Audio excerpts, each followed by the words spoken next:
Mesdames, Messieurs les huissiers, dans son plan justice, le ministre Gaines entendait rendre les procédures moins nombreuses et plus efficaces. Cet objectif a notamment été mis en œuvre par la diminution des voies de recours avec les lois Pot-pourri 1 et Pot-pourri 5 et par la mise en place de l'exécution provisoire des jugements nonobstant appel. Alors, s'agit-il d'un véritable succès ou d'une occasion manquée? C'est ce que nous allons tenter de mettre en exergue avec Monsieur Georges dans les minutes qui suivent. Pour ma part, je vais vous parler de la limitation des voies de recours ordinaires. Je vais d'abord commencer par la limitation qui a affecté l'appel et ensuite je parlerai de l'opposition. Alors, dans la loi Pot-pourri 1, le législateur a modifié l'article 1050 alinéa 2 du Code judiciaire et en ce sens, contre une décision rendue sur la compétence ou sauf si le juge en décide autrement, une décision avant dire droit, un appel ne peut être formé qu'avec l'appel contre le jugement définitif. Donc avec cette modification de l'article 1050 alinéa 2 du Code judiciaire, il n'était désormais plus possible de faire un appel contre une mesure avant dire droit avant qu'un jugement définitif n'ait été rendu. Alors, cette disposition a suscité de nombreuses critiques, notamment le fait que la Pot-pourri 1 ne précisait pas si le juge pouvait décider d'office ou non de l'appel. Donc, la disposition permettait, dans certaines circonstances, un appel immédiat des mesures avant dire droit, mais l'article 1050, alinéa 2 du Code judiciaire ne précisait pas si le juge pouvait décider cela d'office ou si cela était tributaire d'une demande en ce sens des parties. Fort heureusement, la loi Pot-pourri 5 est venue réparer cette lacune et prévoit désormais que le juge a la faculté de décider cela d'office. Un deuxième problème, une deuxième critique qui a été formulée face à cette modification de l'article 1050 alinéa 2 du Code judiciaire, c'est le fait que c'est le juge d'instance lui-même qui a la faculté de décider si la mesure avant dire droit qu'il ordonne est ou non appelable. Et en plus de ça, la loi ne prévoit aucun critère pour décider de cet appel immédiat. On a dit dans les travaux préparatoires qu'il aurait été préférable que ce soit le juge d'appel qui puisse décider de ce caractère appelable ou non de la mesure avant dire droit. Alors, l'article 1050 tel qu'il a été modifié a vite posé question en ce qui concerne son application pratique en lien avec d'autres dispositions du Code judiciaire et en particulier l'article 875 bis du Code judiciaire. Par un malheureux effet collatéral, l'article 875 bis du Code judiciaire a privé d'efficacité, en réalité, l'article 1050 alinéa 2 du Code judiciaire. Je vous lis la disposition de l'article 875 bis lorsqu'elle a été modifiée par la loi Pot-pourri 1. Elle prévoyait que, sauf lorsque la mesure a trait au respect d'une condition de recevabilité, le juge ne peut ordonner une mesure d'instruction qu'après que l'action concernée a été déclarée recevable. En d'autres termes, l'article 1050 alinéa 2 du Code judiciaire qui prévoyait qu'une mesure avant dire droit on ne pouvait faire appel d'une mesure avant dire droit qu'en même temps que le jugement définitif. Qu'est-ce qu'un jugement il faut se poser la question de savoir qu'est-ce qu'un jugement définitif. Alors, un jugement définitif, c'est celui qui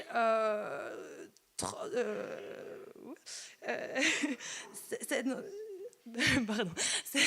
celui qui tranche de manière définitive une question, mais une question litigieuse, mais ça a trait soit à la recevabilité, soit au fond.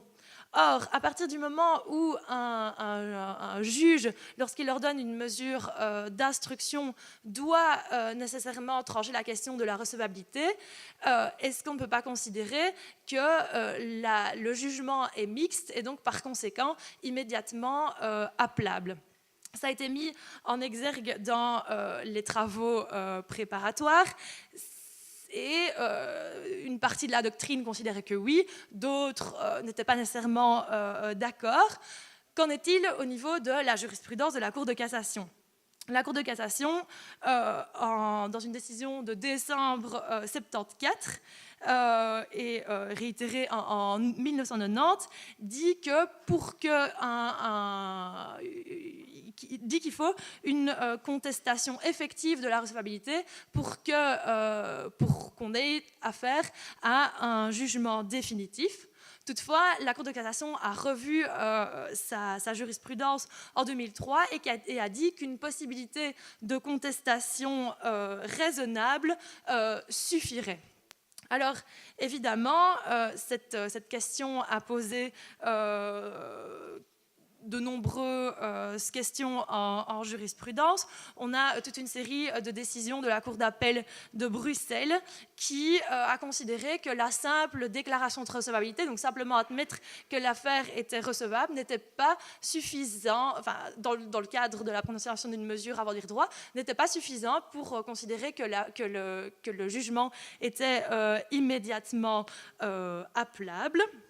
Mais j'aurais aimé revenir avec vous sur, en particulier, 3 décisions, 2 décisions et une qui a fait l'objet d'un recours en cassation et d'une décision de la Cour de cassation très récente, ici de février 2018. Alors la première affaire, elle se pose devant la Cour d'appel de Bruxelles, c'est un arrêt du 31 juillet 2017.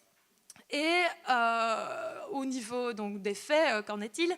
On a 2 conjoints qui ont fait une déclaration de cohabitation légale. Ils ont un enfant commun et puis monsieur est poursuivi pour avoir commis des faits de mœurs à l'encontre de l'enfant commun. Donc madame cite directement monsieur devant le tribunal de la famille pour pouvoir prendre des mesures provisoires en ce qui concerne l'hébergement de l'enfant. Une première décision est rendue en ce qui concerne l'hébergement secondaire et un deuxième jugement est rendu pour statuer sur la question de l'hébergement à titre définitif. Alors, madame sollicitait la réalisation d'une expertise. Finalement, le jugement va ordonner l'expertise, mais en parallèle va permettre à monsieur de rencontrer sa fille dans un centre où les rencontres vont être encadrées avec des professionnels. Madame va interjeter appel de cette décision en disant que sa fille risque d'être confrontée les effets, donc le fait que la fille puisse voir son père s'il a réellement commis des faits de mœurs, ça va engendrer des effets sur lesquels on ne pourra pas revenir en arrière.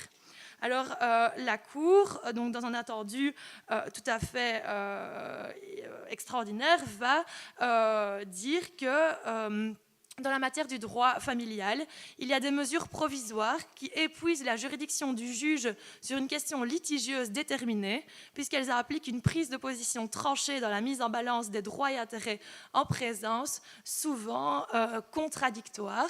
Et par conséquent, va admettre que pour ce type de mesures tout à fait particulières, un appel immédiat soit possible. Et la Cour va dire que dans le cas présent, le fait de permettre à un père de rencontrer son enfant, un père qui est poursuivi pour des faits de mœurs, il s'agit d'une situation provisoire qui engendre des conséquences définitives. Alors, le deuxième arrêt qui mérite d'être, sur lequel il faut discuter un petit peu, c'est celui de la Cour du travail de Liège du 13 mars 2017, où un jeune va introduire une demande d'aide au CPS. Cette demande va être refusée. Ensuite, un recours va être introduit devant le tribunal du travail et le tribunal du travail, sur base de l'article 19 alinéa 3, va ordonner, va demander au CPS va condamner plutôt le CPS à payer aux jeunes une aide financière au taux cohabitant. Alors le CPS va contester cette mesure, va faire appel en disant qu'il s'agit d'une décision au fond et que le tribunal du travail n'applique pas les conditions légales. Alors la Cour du travail de Liège va dire quant à elle que le tribunal a en réalité souhaité temporiser pour mieux cerner la disposition au travail du jeune et créer une situation d'attente au regard des apparences de droit. Donc la Cour va donc dire qu'il s'agit d'une mesure provisoire et la simple déclaration de recevabilité dans la décision ne suffit pas à considérer le jugement comme jugement mixte et donc immédiatement appelable. Cette décision va toutefois faire l'objet d'un pourvoi en cassation, un arrêt qui a été rendu le 19 février 2018, où en fait la Cour va dire que donc en fait dans les conclusions d'appel du jeune, dans les conclusions d'instance plutôt, le jeune demandait au tribunal de statuer ce que de droit quant à la question de la recevabilité. Et la Cour d'appel va dire qu'il se déduit de cette formulation que le jeune a demandé en fait au tribunal de statuer sur la recevabilité et donc cela suffit à rendre le jugement définitif et donc mixte. Alors on se demande si cette jurisprudence ne va pas avoir un impact malgré, j'ai oublié de vous préciser, mais l'article 875 bis avec pot pourri 5 a été modifié et maintenant une mesure à avoir dire droit ne peut plus être la mesure à avoir dire droit peut être ordonnée et s'il y a sans devoir statuer au préalable sur la question de la recevabilité, mais si la question de la recevabilité est contestée, dans ce cas, le juge doit trancher la question et on se demande si l'arrêt de la Cour d'appel ne va pas avoir pour effet une deuxième fois d'annihiler les effets de l'article 1050 alinéa 2 du Code judiciaire, car par des formules types, on va peut-être pouvoir contourner l'application de l'article 875 bis et systématiquement soumettre au final la question de la recevabilité à la contestation. Donc voilà pour ce qui est de l'appel. Alors plus rapidement à la question de l'opposition. Avec la loi pot pourri 4, l'article 1047, alinéa 1er du Code judiciaire a été modifié et prévoit désormais que l'opposition ne peut plus être interjetée que contre des jugements définitifs qui ont été rendus en dernier ressort. Par conséquent, toute décision qui n'est pas rendue en dernier ressort n'est plus que susceptible d'appel. Par exemple, un jugement de la justice de paix qu'on peut évaluer à 1 900 € puisqu'il dépasse le taux du ressort, ce jugement ne sera plus que susceptible d'appel. Alors, un autre, donc en compensation de cette mesure, la loi pot pourri 5 a par ailleurs acéré la possibilité pour le juge, lorsque un défendeur est défaillant et que le demandeur ne prend pas ses avantages à l'audience, et lorsque le défendeur, il est possible qu'il n'ait pas eu la possibilité raisonnable de prendre connaissance de la convocation, de convoquer une nouvelle fois cette partie par exploit d'huissier. Donc vous avez peut-être déjà été confronté à la situation où vous risquez de l'être dans le futur. face à cette modification législative, il y a eu toute une série de critiques. Je vous renvoie à la contribution à cet égard, mais notamment le fait que l'opposition, l'idée qu'on n'abusait pas spécialement de l'opposition et que ça ne répondait donc pas spécialement à un besoin réel. Le ministre a toutefois justifié sa position, mais pour ça aussi, je vous renvoie à la contribution.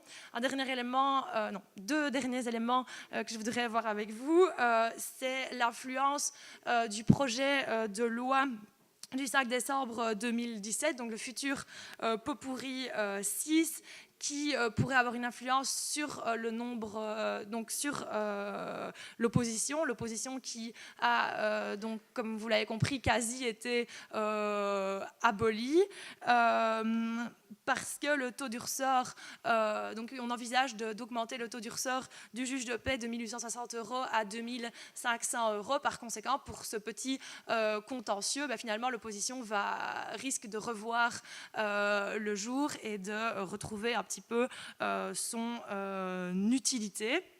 Alors, une toute dernière chose, la question du droit transitoire. Pot pourri 1 est, quant à lui, entré en vigueur le 1er novembre 2015. Pot pourri 5 est entré en vigueur le 3 août 2017. Il n'y a pas de disposition de droit transitoire dans ces deux législations qui prévoit à partir de quand on doit appliquer les nouvelles dispositions, à partir de quand on doit appliquer une nouvelle disposition. Donc, il faut donc appliquer le droit commun, et donc toutes ces modifications qui ont trait aux voies de recours s'appliquent aux jugements qui sont prononcés à partir de la date d'entrée en vigueur de la législation. C'est pour ça que l'exemple de tout à l'heure d'un jugement de 1 900 €, évaluable à 1 900 € rendu par le juge de paix, depuis le 3 août 2017, il n'est plus que susceptible d'appel. Et ça va sûrement changer avec le nouveau projet de loi. Donc voilà, maintenant je cède la parole à M. Georges pour l'exécution provisoire.